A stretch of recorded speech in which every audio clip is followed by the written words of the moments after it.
Welcome to the GXWeb Polygon Playground.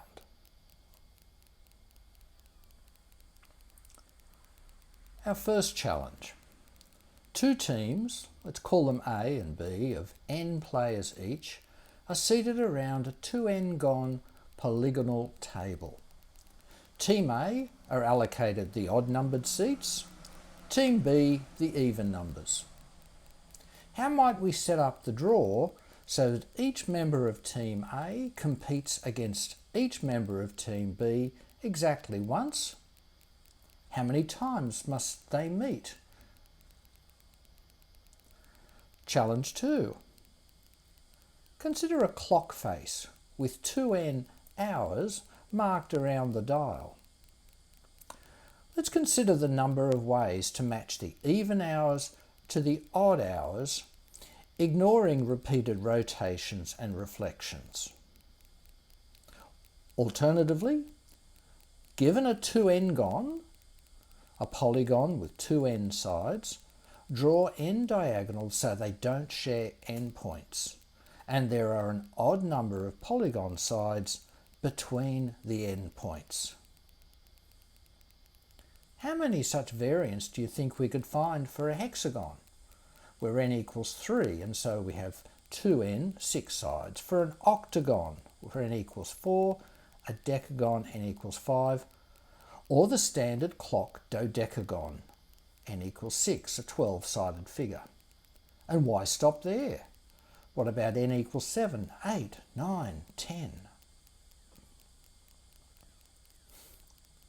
Once again, we're using the wonderful free browser-based GXWeb software from Saltire Software to make a model for these various polygonal problems.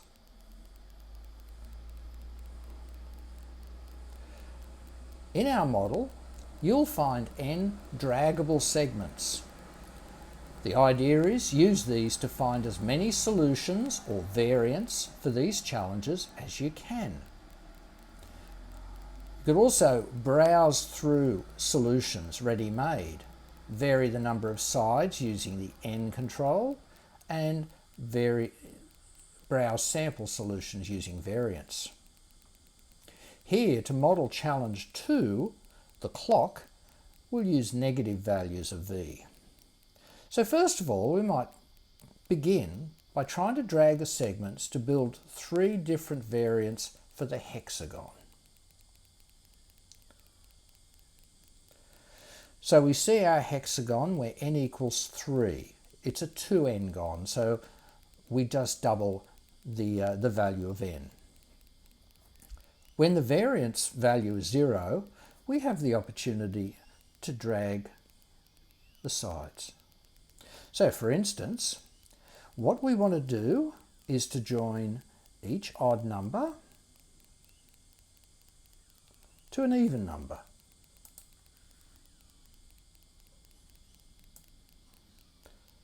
So for instance, we could drag that way.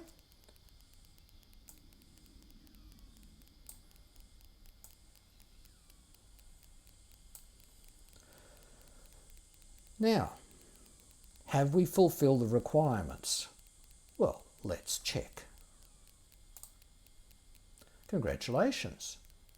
Each vertex is correctly touched exactly once. Each diagonal correctly spans an odd number of sides. So the first of our diagonals or segments spans one side. The centre one spans 1, 2, 3, and this one over here, 4, 5, spans a single side. And you can see the difference between the values gives you the number of sides that span. So 3, 6 or 6, 3 has a difference of 3. How else could we do this?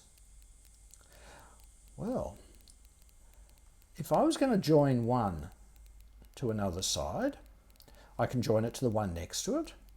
I could also, let's just get these out of the way for a minute.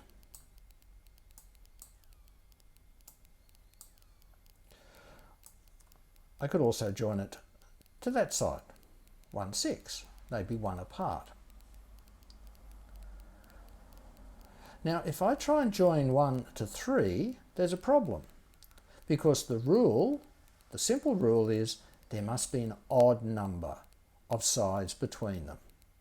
And whichever way you count it, either this way where there's 2 or this way there's 4, they're even. So that one's not an option. But this one, 1, 4. Yep. Well, if we're going to do that, we could have left this guy in place. 3, 6.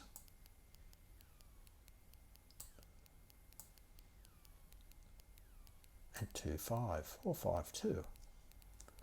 Let's check. Yes, each vertex is touched once, and each diagonal correctly spans an odd number of sides. Now, that's 3 different, well, that's 3 variants, if you like. Let's reset. So we're still on the hexagon, and let's have a look at some variants that are modelled here. So, for instance, we go to variant 1. That's the first one we built. 1, 2. Oh, sorry. That's another. That's 1. Yes. This one's familiar, the one we just did. And this one here, similar to the number 1, except instead of 1 going to 2, 1 goes to 6. Can you see the connection now with our competitive draw problem? So we imagine there are 2 teams, each has 3 players. Team A sits in the odd numbered seats, 1, 3 and 5. Team B sits in seats 2, 4 and 6. Now we would like to match those 2 teams so that every player meets every player of each player of the other team. Now what we've seen is a team player 1 could play against the person on their right or the person on their left. So that would be 1, 6 or 1, 2. Team player 2 obviously plays against. Now we also need to match team player 1 against the other member of the team, which is number 4, and we saw we did that by spanning across like that. Let's play this game. Reset. Ooh. Right. So we want to match player 1 from team A with player 2 or player 4 or player 6. Okay. Well, if we did 1 and 2, now we want to match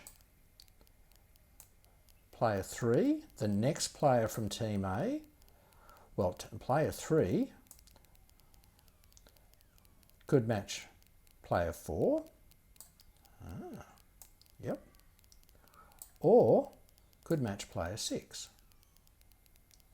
And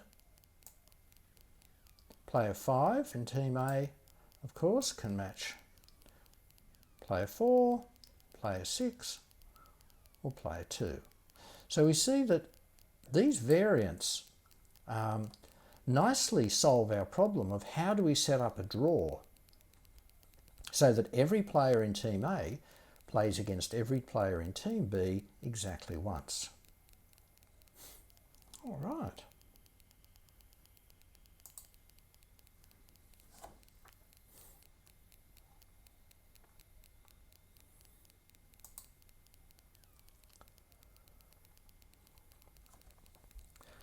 Let's have a closer look at our 2 challenges.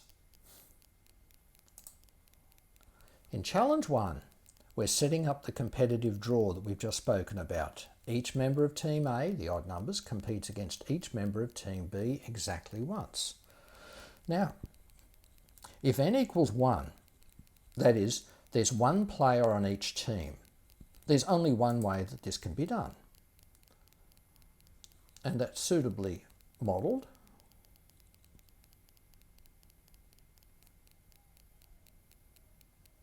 by a straight line. Now what if n equals 2? Now things get a bit more interesting. N equals 2, there are 2 players on each team.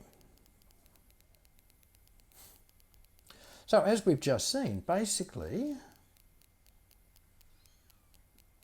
player 1 would play against player 2 in the first round, would play against player 4 in the second round, and while that's going on, player 3 would play against the other player.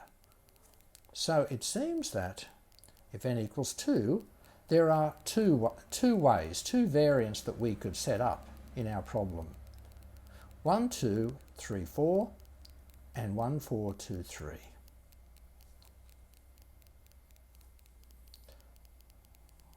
There's 1, 4, 2, 3. There's 1, 2, 3, 4. If there are 3 players on each side, which is the case we earlier considered, well, we can see now one solution would be 1, 2, 3, 4, 5, 6. If you imagine the players sitting around a table, a 6-sided table, then each one on the first round would play the person to their left. So number 1 would play number 2, number 3, number 4, and so on. In the second round, they would look across the table at the person opposite. So number 1 would play number 4, 2 plays 5, and 3 plays 6. That's that one. And the third option, of course, is that in the third round, they play against the person on their right. 1, 6, 2, 3, 4, 5. Now, the question is are there any other options? And in this particular problem, it's pretty clear to see that there aren't. There's no more ways that it could be played. And so there would be 3 rounds in a competition with 3 people on each team. Right, what about 4 people on each team?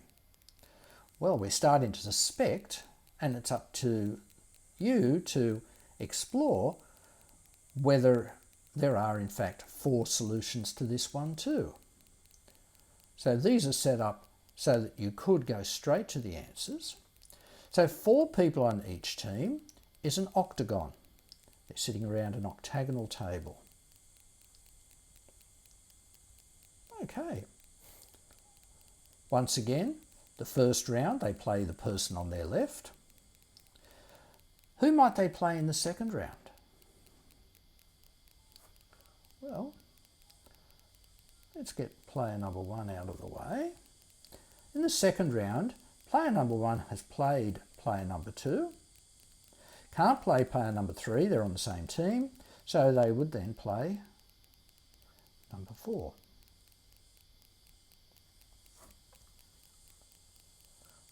Player number 2 would play against number 5. Player number 3, number 6,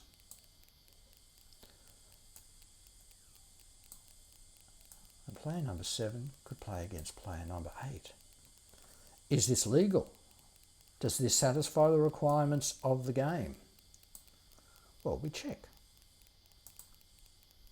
Yes, we've used every player has played, and each diagonal correctly spans an odd number of sides. If you were to list the sides, they would be 3, 3, 3, 1. That's just round number 2. Round number 3 and 4, I'll leave you to explore. and they're here if you want to peek. 5 players, and so on. What becomes interesting is the various shapes that these take. So 5 players on each team, you have a decagon. Let's have a quick look. So first round, obvious. Second round, once again, the players are in this next second round 3 steps away. The next round, well, player number 1 is playing number 6. 1, 2, 3, 4, 5, and they're all the same. So in the third round, they are five sides apart, 5 steps away. Fourth round, what have we got? Well, number 1, you could count it as 1, 2, 3, 4, 5, 6, 7, or you could count it as 3. We'll go for the lower number. So number 1 plays player 8, they're 3 steps apart. Number 2 plays 5, 3 plays 10, 4 plays 7, and so on. 6 plays 9. So once again, well done. Yeah. Is there a fifth option? Well, yes, of course. They could play the person finally on their right. So it looks like a pretty good theory that if there are 5 players on each team, they could play the comp in 5 rounds, and so on. So you're welcome to explore the various shapes, and they become quite interesting. We're now going to jump across and have a look at challenge number 2. Now, at first glance, you might think this is the same problem.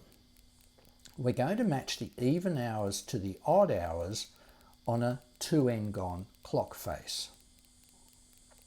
There's a catch here though. The term modulo means you only count once. Let me show you what I mean. In this game, right,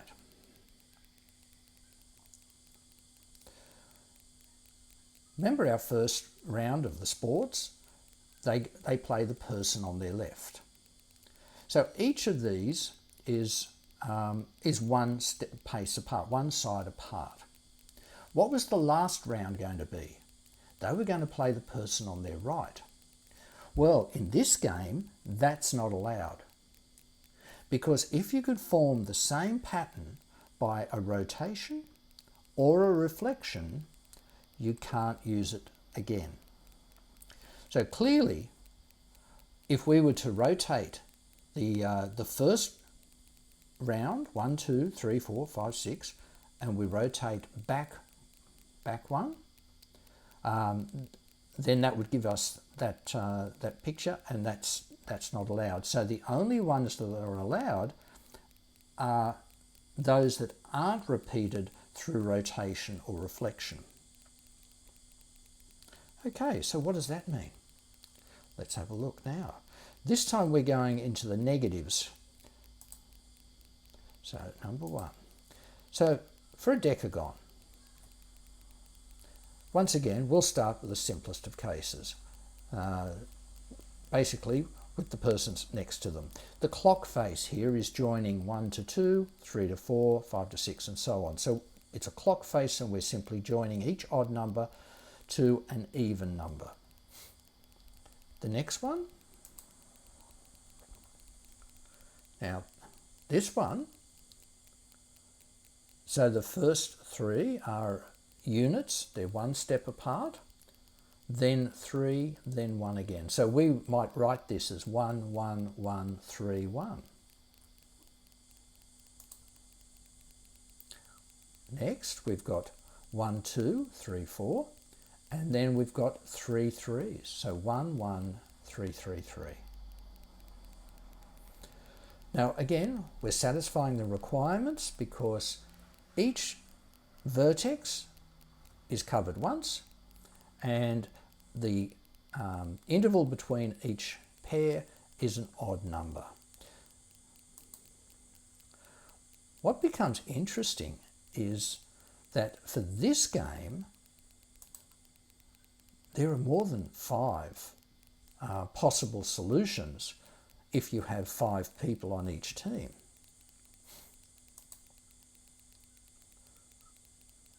Each of these is a different solution.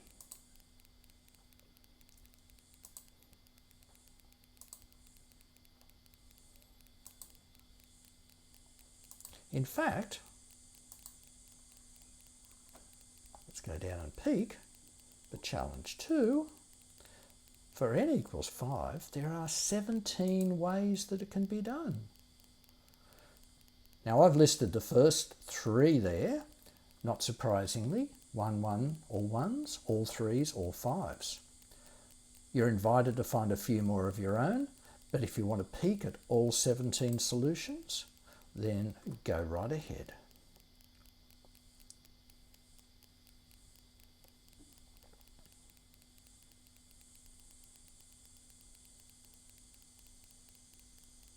In fact, sneak peek at the solutions of the decagon, the 17 solutions look like that. And once again, if mathematics is a search for patterns and relationships, then this is rich, because there are patterns and relationships to be found here. If you were to try and to come up with a rule that you could explain to someone else, it's easy for us to say how we'd choose the first, and then go on from there. How would we choose the second?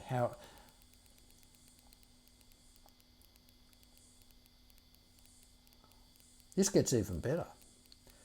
For n equals 6, 6 players on each team, it's a dodecagon, it's a 12-sided figure. There are 53 solutions. Most of them, you'll notice, have the first point as 1, 2. Okay. Oh, there's a pattern. So the first one is obviously 1, 2, 3, 4, 5, 6, so on. The next is 1, 2, 3, 4, 5, 6, 7, 8, and then the last 2 jump around. So let's have a quick look. So there's our familiar first solution. And the second one looks like that. So instead of 9 going to 10 and 11 going to 12, 9 jumps across to 12 and 10 goes to 11. Okay. It continues in a similar way. So you're slowly moving from the end and interchanging values. But these could have been written in different ways. Instead of 1, 2 being the first one, we could have started with any adjacent pair and then followed the arrangement around following the rule, but you can't repeat a pattern that it could be a rotation or a reflection. So once you've exhausted all the possible ones that start with 1, 2, then we go to 1, 4, and finally one solution starts with 1, 6. Look at these beautiful patterns.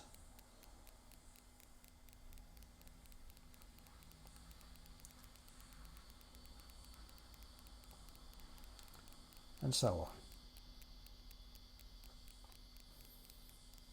Now, if we were to use this as a basis for our competitive draw, it wouldn't work very well because there are multiple times that the same 2 players meet.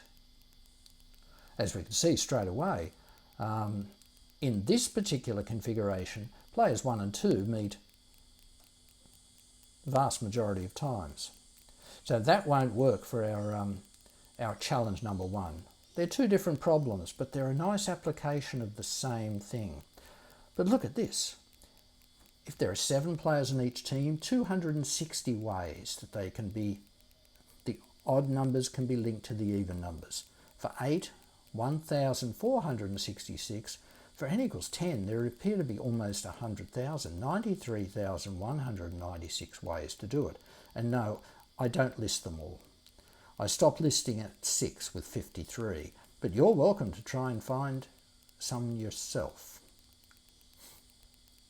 All right, now that we've had a good look around, time to test ourselves. Question 1. When n equals 3, the hexagon, 2 of the 3 possible variants begin with 1, 2.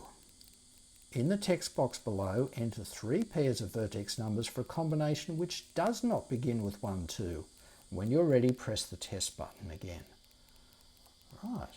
Well, we've helped you out a bit here. This is to get you started. So if it doesn't begin with 1, 2, and there are only 3 players on each side, it has to begin with 1, 4. And we've seen already what happens. What's it look like if we begin with 1, 4 or 4, 1? They're identical. Next, we'd have to do 2, 5 and 3, 6. Now, let's check. Yes, we've done that correctly. They've all met once. So now we go and test ourselves. It says yes, well done. So you scored 2. There were 3 solutions. We gave you 1. You got 2 yourself. You get 2 out of 2 for this one. Another? Sure. Again, a hexagon. We're starting easy. When n equals 3, 2 of the 3 possible variants begin with 1, 2. The simplest being 1, 2, 3, 4, 4, 5. Now, in the text box below, enter 3 pairs of vertex numbers for the second combination which begins with 1, 2. So this time, we begin again with 1, 2, but we're not allowed to use 3, 4. So again, we can use our model up here to play. So 1, 2, that's all right, but we're not allowed to use 3, 4. So what could we use? Well, obviously, 3, 6.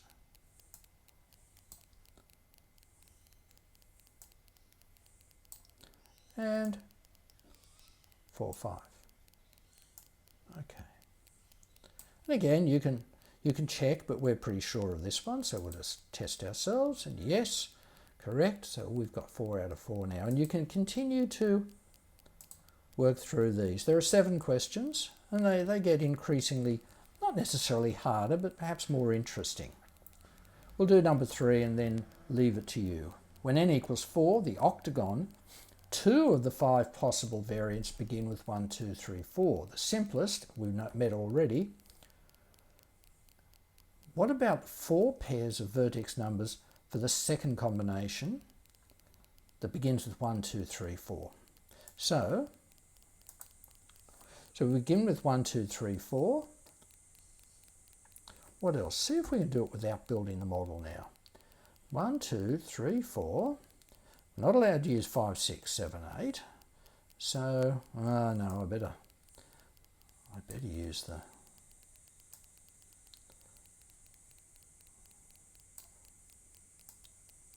One, 2,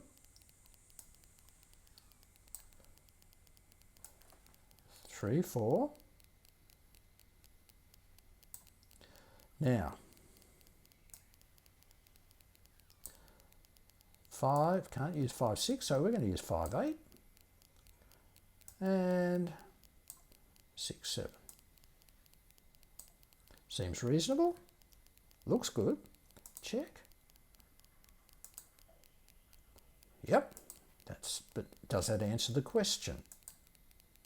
Yes. So we've got 6 out of 6 so far. I'll let you check out the other questions. We'll have a quick look now at what else you'll find on this page. So we've seen these outlines. These let you explore and play. Here's something else that's interesting and related. So my friend Phil Todd, the guy who created GXWeb and its big sister Geometry Expressions, got me started on these problems, and he's gone beyond what we've been doing. Polygons, by their nature, have two features which make them interesting. Their sides, which we've been exploring, and their angles. So if we're going to play with polygons, it'd be a shame to only play with the sides and not also think about what's happening with angles. For any given polygon, how many different angle theorems can be found? Well, Phil has come up with a GXWeb playground for angles as well as sides. So it automatically generates, in this case, it's a decagon, 10 sides. Okay, we can, we're not restricted in this game to just a regular decagon, so the sides can be of different lengths. Now we're interested in the relationships between the angles, and what this little package does really nicely, if you've got a decagon, it actually automatically generates theorems about the angles. So let this be a cyclic decagon, and the intersections are as shown. The question is, can you prove that FKH plus HMJ, these are the ones with red on them, plus ABC, this one, so that one, CDE, and that one, equals GLI, let's look at this, GLI, that one there, plus 2 pi. And what Phil's done kindly is to actually give us the angles for these, and then you can check that they in fact make up 2 pi or 360 degrees. Now this is way cool, but you know, there's something else that this opens up too, and in the spirit of the playground that we're talking about, how cool would it be if, instead of it being a decagon, we simplified the problem and joined up sides to make it a simpler shape? And do these relationships still hold? In fact, you can go all the way back to a quadrilateral and see what it says about that. And it automatically adjusts. Bit. Press this button and it automatically generates a new one, a new theorem to play with. Keep pressing and it runs through octagons, hexagons, randomly generating theorems. Look at this one. This theorem says that the sum of the three marked angles should be equal to 2 pi. You can check and then you can play. Now we're on to a pentagon.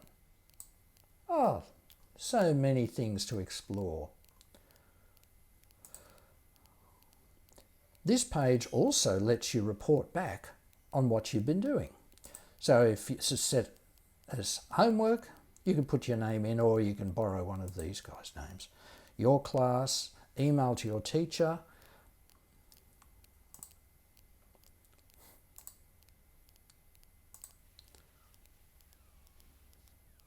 And it actually keeps track of what you did in that session. So if you did the quiz, it keeps your score, and it's already marked for the teacher's benefit. It tells how long you took, but it also is a record of what you did in that session.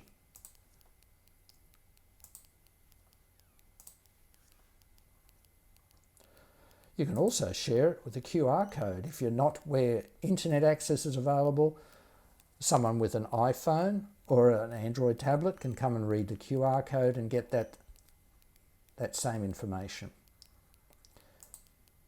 It comes equipped with a full working version of GXWeb so that you can actually try building your own geometric models. And if you're into coding, you might like to have a look at how the code works that makes all this happen. So I've had a lovely time, thanks Phil, working on my GXWeb Polygon playground. I hope that you find something interesting to play with as well. Thanks for listening.